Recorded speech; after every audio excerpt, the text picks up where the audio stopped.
अस्सलाम वालेकुम। आज हमने जो सेकंड चैप्टर का टॉपिक स्टडी करना है वो हमारे पास है साउंड। लास्ट टॉपिक में हमने क्या देखा था कि साउंड कैसे प्रोड्यूस होती है, लेकिन आज हमने क्या देखना है, करैक्टरिस्टिक्स ऑफ साउंड। साउंड की करैक्टरिस्टिक क्या है जिनकी बिना पर हम डिस्टिंग्विश कर सकते हैं बिटवीन टू डिफरेंट साउंड्स। ये किस चीज़ पे डिपेंड करता है, हमारे पास लाउडनेस है, पिच है, क्वालिटी है, इंटेंसिटी है और साउंड इंटेंसिटी लेवल्स है। हम वन बाय वन इनको स्टडी करेंगे। फर्स्ट क्या है हमारे पास, लाउडनेस। लाउडनेस क्या होती है हम लोगों के पास, the characteristic of sound by which we can distinguish between loud and faint sounds. Loud कौन सी होती है हमारे पास, जो क्या है हमारे पास, लाउड और फेंट। फेंट हमारे पास मध्यम होती है और ये ऊंची। इस क्वालिटी की बिना पर हम लोग क्या करते हैं, साउंड वेव को डिस्टिंग्विश करते हैं। अब इसकी एग्जांपल हम लोग क्या ले लेते हैं, जब दो दोस्त आपस में क्या कर रहे होते हैं, बातें कर रहे होते हैं, तो क्या होती है, आवाज़ उनकी मध्यम होती है, फेंट होती है। लेकिन हम जब किसी गैदरिंग में होते हैं तो हमारे पास जो एड्रेस की हमारे पास गैदरिंग में जब एड्रेस हो रहा है तो हमारे पास क्या होता है, आवाज़ क्या होती है, लाउड होती है। तो क्या हमारे पास हम लोगों ने क्या कर लिया, लाउड और फेंट में क्या डिस्टिंग्विश कर लिया।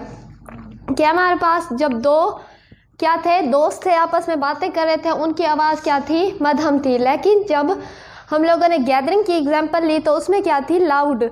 अब क्या हमारे पास लाउडनेस आगे तीन चीज़ों में डिपेंड करता है, तो वो कौन कौन सी हैं, amplitude of vibrating body, area of vibrating body and distance from vibrating body.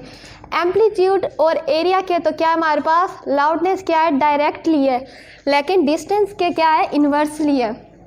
पहले हम देख लेते हैं एम्पलीट्यूड ऑफ वाइब्रेटिंग बॉडी। जितना ज़्यादा क्या होगा हमारे पास, वाइब्रेटिंग बॉडी का एम्पलीट्यूड होगा, उतना ही ज़्यादा क्या होगी हमारे पास, लाउडनेस होगी। तो क्या हुआ, एम्पलीट्यूड को इंक्रीज़ करते जाए हमारे पास क्या होता जाएगा, लाउडनेस इंक्रीज़ होती जाएगी। इसकी एग्जांपल हम लोग ले लेते हैं सितार की या ड्रम की। जब हम क्या करेंगे, सितार की क्या स्ट्रिंग्स को वायलेंटली क्या करेंगे, प्लग करवाएंगे तो क्या होगा, उसमें लाउडनेस प्रोड्यूस होगी। लेकिन अगर हम धीमे से उसे क्या कराएंगे, स्ट्रिंग को प्लग करवाएंगे तो हमारे पास फेंट सी साउंड प्रोड्यूस होगी।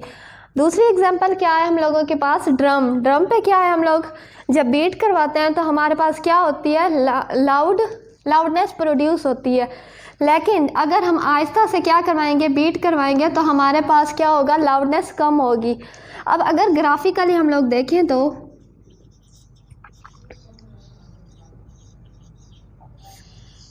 ये क्या है हम लोगों के पास, लार्ज एम्पलीट्यूड के लिए, और ये क्या है हमारे पास, स्मॉल एम्पलीट्यूड के लिए। एम्पलीट्यूड क्या होता है हम लोगों के पास, maximum displacement from the mean position to either side of extreme. Maximum displacement होता है हमारे पास from mean position to either side. अब क्या हम लोगों के पास, ये क्या है मीन पोजीशन, ये क्या हम लोगों के पास एक्सट्रीम पोजीशन, तो ये हम लोगों के पास आ गई एम्पलीट्यूड। अब अगर हम क्या करेंगे, वायलेंटली स्टार को क्या करवाएंगे, प्लग करवाएंगे तो हमारे पास जो वेव प्रोड्यूस होगी वो लार्ज एम्पलीट्यूड की होगी। अगर हम क्या करवाएंगे, धीमे से उसे क्या करवाएंगे, प्लग करवाएंगे तो हमारे पास जो वेव फॉर्म आएगी उसमें एम्पलीट्यूड कम होगा। इसमें एम्पलीट्यूड मैक्सिमम है, इसमें क्या आ गया हमारे पास, मिनिमम एम्पलीट्यूड आ गया। तो हम लोगों ने देख लिया कि जब हम एम्पलीट्यूड को इंक्रीज़ करवाते हैं किसी भी वाइब्रेटिंग बॉडी का तो हमारे पास क्या होगा, लाउडनेस इंक्रीज़ हो जाएगी। तो इससे हम लोग क्या रिज़ल्ट निकाल सकते हैं कि हमारे पास एम्पलीट्यूड और लाउडनेस एक दूसरे के डायरेक्टली प्रोपोर्शनल है। जैसे जैसे हम लोग लाउडनेस को एम्पलीट्यूड को इंक्रीज़ करवाते जाएंगे, लाउडनेस खुद ब खुद इंक्रीज़ हो जाएगी। सेकंड है हमारे पास area of vibrating body. Area के भी क्या है, लाउडनेस डायरेक्टली प्रोपोर्शनल है। जितना ही हम अगर वाइब्रेटिंग बॉडी का एरिया ज़्यादा होगा हमारे पास तो लाउडनेस भी ज़्यादा होगी। अगर एरिया कम होगा हमारे पास तो लाउडनेस भी हमारे पास कम होगी। अब इसकी एग्जांपल हम लोग देख लेते हैं। एग्जांपल क्या है हमारे पास इसकी, लार्ज ड्रम है एक हमारे पास और एक है हमारे पास स्मॉल ड्रम। ये हमारे पास कोई ड्रम है,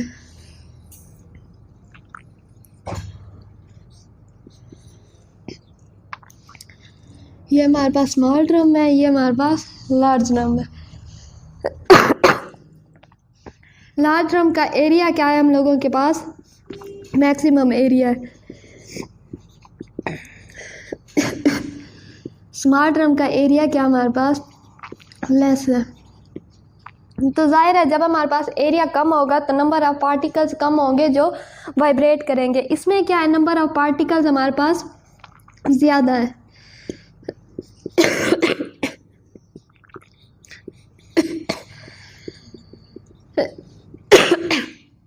लेकिन अगर हम स्मॉल ड्रम की बात करें तो हमारे पास उसमें एरिया कम है। एरिया कम होने की वजह से क्या है, नंबर ऑफ पार्टिकल्स भी कम है। नंबर ऑफ पार्टिकल्स कम होने की वजह से क्या होगा, वाइब्रेशन कम होगी। तो क्या है, हम लोग कह सकते हैं एरिया हमारे पास लाउडनेस के क्या है, डायरेक्टली प्रोपोर्शनल है। अगर हम एरिया को इंक्रीज कर देंगे तो हमारे पास क्या होगी, लाउडनेस भी इंक्रीज हो जाएगी।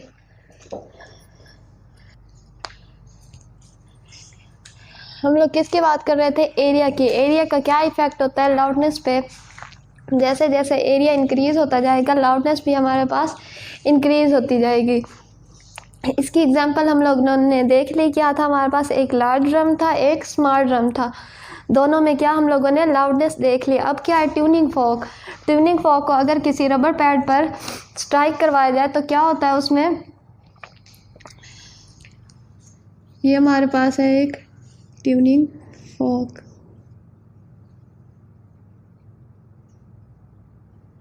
जब हम इसको स्ट्राइक करवाएंगे रबर पैड पे तो क्या होगी, इसके प्रोन्स क्या करेंगे, मेन पोजीशन के गिर्द वाइब्रेट करना शुरू कर देंगे। लेकिन अगर हम इसी क्या हमारे पास ट्यूनिंग फॉर्क को किसी टेबल पे रख दें तो क्या है, उसकी साउंड में क्या हो जाएगा, साउंड इंक्रीज होना शुरू हो जाएगी।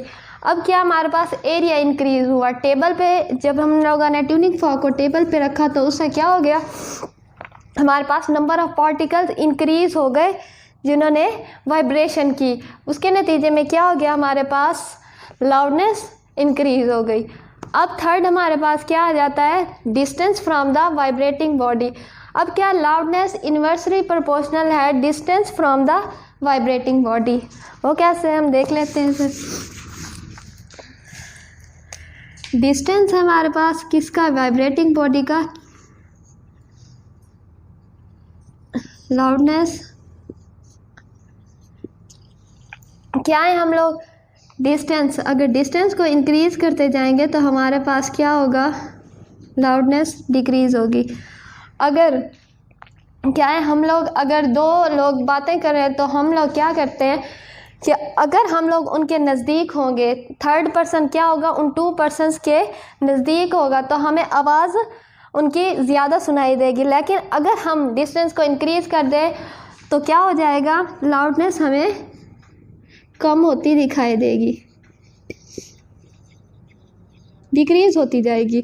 तो हम लोग कह सकते हैं कि अगर हम वाइब्रेटिंग बॉडी से डिस्टेंस को इंक्रीज कर दें तो हमारे पास क्या होगा, लाउडनेस डिक्रीज होना शुरू हो जाएगी। अब क्या है, हम लोग बात कर रहे थे सेंसिटिविटी ऑफ एयर। ये भी हमारे पास थर्ड टाइप है, कंडीशन है लाउडनेस की। अगर एक डिफेक्टिव पर्सन के एयर्स का और एक सेंसिटिव पर्सन के एयर का, सेंसिटिव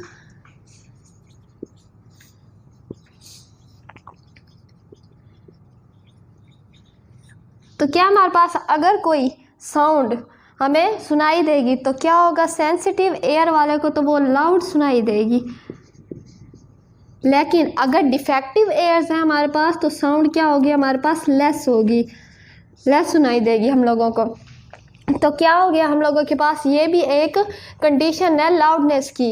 लेकिन ये क्या हमारे पास सेंसिटिव ऑफ एयर बाकी सारी टाइप्स में तो आ जाता है, लेकिन इंटेंसिटी में क्या है, इंटेंसिटी डिपेंड नहीं करती किस पे, सेंसिटिविटी ऑफ एयर पे।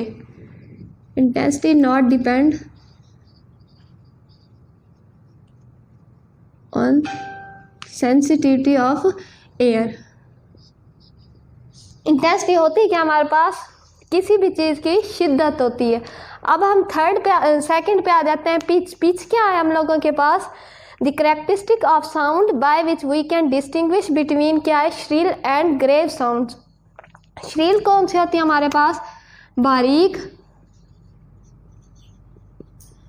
और ग्रेव साउंड क्या होती है हमारे पास? भारी। ये क्या थी? लाउडनेस क्या थी हमारे पास?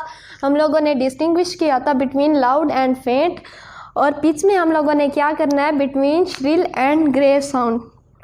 हम लोगों ने देखा है कि चिल्ड्रन या लेडीज़ की हो गई क्या वॉइस क्या होती है? श्रिल होती है, लेकिन मेंस की क्या होती है? ग्रेव, भारी आवाज़ होती है।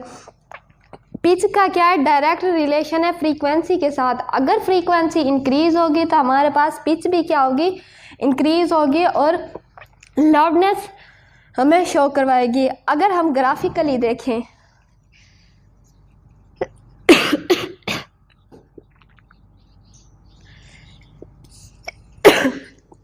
ग्राफिकली हम देखें तो हमारे पास क्या है? ये लो फ्रीक्वेंसी वेव है और ये क्या हमारे पास? High frequency. फ्रीक्वेंसी क्या होती है हम लोगों के पास? डिफाइन कर लेते हैं।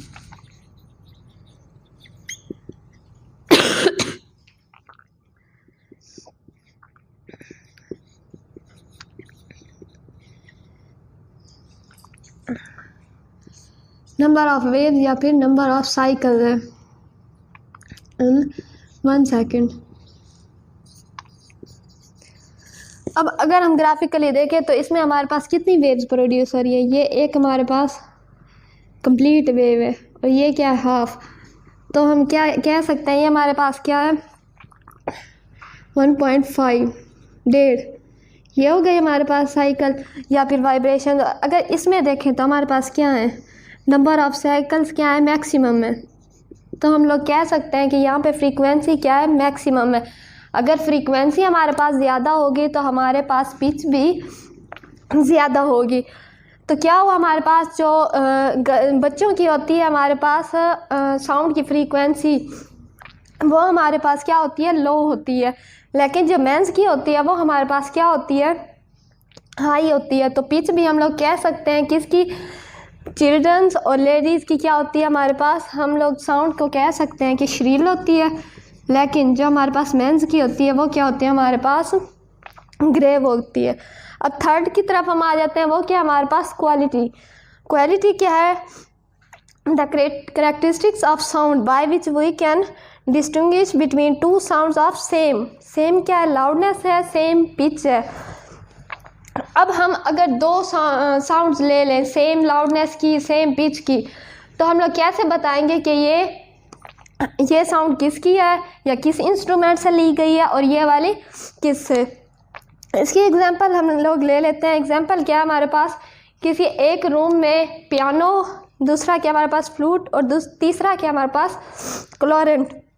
तीनों क्या है? बज रहे हैं। तो हम लोग कैसे बताएंगे कि कौन सी आवाज़ किस इंस्ट्रूमेंट की है? उसके लिए हम क्या करेंगे? हम लोग अगर वेव फॉर्म देखें तीनों की, एक है हमारे पास ट्यूनिंग फोक,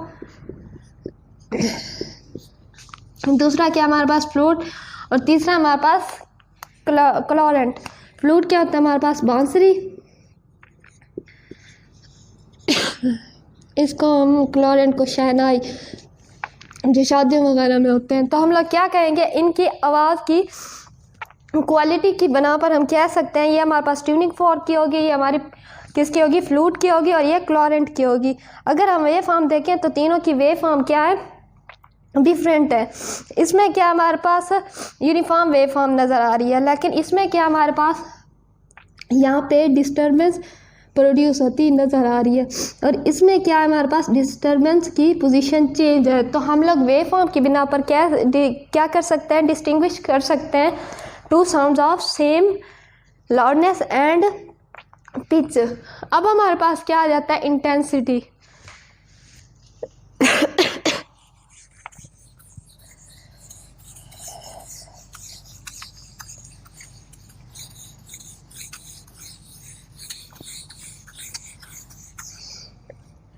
इंटेंसिटी को हम लोग पहले डिफाइन कर लेते हैं। क्या हमारे पास? Sound energy passing per second through a unit area held perpendicular to the direction of propagation of sound wave. क्या है हमारे पास साउंड एनर्जी। जब हम लोग कहते हैं साउंड क्या है, वेव्स है। साउंड हम लोग ने कहा था कि वेव्स है, तो वेव्स क्या कैरी करती हैं, एनर्जी। एनर्जी कैरी करते हैं, तो एनर्जी को क्या करते हैं, ट्रांसफ़र करते हैं from one point two another. तो क्या कहेंगे, sound energy passing per second through a unit area. Unit area क्या होता है हम लोगों के पास, जिसकी क्या है, लेंथ और विड्थ इक्वल हो, या 1 मीटर स्क्वायर। ये क्या है हमारे पास, यूनिट एरिया है। अगर हम क्या करेंगे, साउंड क्या होगी, लाउड होगी, तो हमारे पास ज़्यादा एनर्जी ट्रांसफ़र होगी कहाँ, यूनिट एरिया की तरफ, जो कि क्या है, परपेंडिकुलर है to the direction of sound. अब ये हम कह सकते हैं ये साउंड वेव्स है, ये क्या हमारे पास यूनिट एरिया है,